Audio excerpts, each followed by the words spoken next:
আমার বাড়ি ঘর দোয়ার বুলাবার সব বাইরে বইটা কুবাইয়া টুবাইয়া শেষ করে দিয়েছে। আমার বলতে কিচ্ছু নাই, আপনারা সবাই দেখছেন। আওয়ামী লীগ সরকার আলেমদের উপর নির্যাতন করেছে, কিন্তু বাড়ি ঘরে এইভাবে আক্রমণ করে নাই।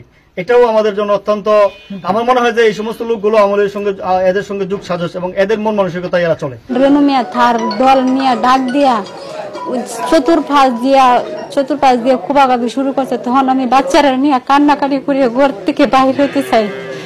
তখন আর আমাদের জানে প্রাণে আক্রমণ করতে চাই, অনেকগুলো ডর ভয় দেখাতে চাই যে আমার স্বামী কোথায়। বলতাম আমার স্বামীরে খবর দিতাম বাড়িতে আসার জন্য। পরে পাশের এলাকার অটো ড্রাইভার এদিক দিয়ে যাইতেছে, পরে আমার হাজবেন্ডে ফোন দিছে। পরে হেলা ফোন পাওয়ার সাথে বাড়িতে আইছে। যখন বাড়িতে আইছে তখন আমার স্বামীরে দৌড়ায় নিয়ে ঘরে ঢুকাইছি। কোমরের দিকে ফিট দিকে না হয় 5-6টা বাড়ি দিছে। তখন আমি ঘরের ভিতরে দর আটকায় লাইছি। তার বাহির থেকে অনেক লোকজন ডাকতেছে রেনু মেয়ের ছেলে, 2 ছেলে আশিকনি, কাঞ্চন মেয়ের ছেলে সিফাত, রতন, হরে জুয়েল, শামিন, ফরহাদ। তারা অনেক পুরুষ। আমি বাহিরে চাই দেখি যে লোকের কোনো কুল কিনার নাই। 25 বছরের ওয়ারেন্টিযুক্ত দীর্ঘস্থায়ী দরজা প্রোটেক্টর, আধুনিক ও মজবুত দরজা। সুপার সাহেবের কি অপরাধ ছিল? কোনো অপরাধ নাই। বিনা অপরাধে উনার চেয়ারে গিয়ে আক্রমণ করেছে। আপনাদের বিবেকের আদালতে বিচার দিলাম। এলাকার যারা আছে বিনা অপরাধে তার চেয়ারে গিয়ে আক্রমণ করেছে, তার বিচার হওয়া দরকার। কি বলে? এরকম ভাবে কিল ঘুষি দিয়েছে আমার শরীরে, আমি উঠতে পারি আমাদের কোনো ভালো নেই। আমি সারা বাংলাদেশের মানুষের কাছে বিচার চাই এবং আপনাদের মাধ্যমে আমি ডক্টর ইউনূসের কাছে বিচার চাই।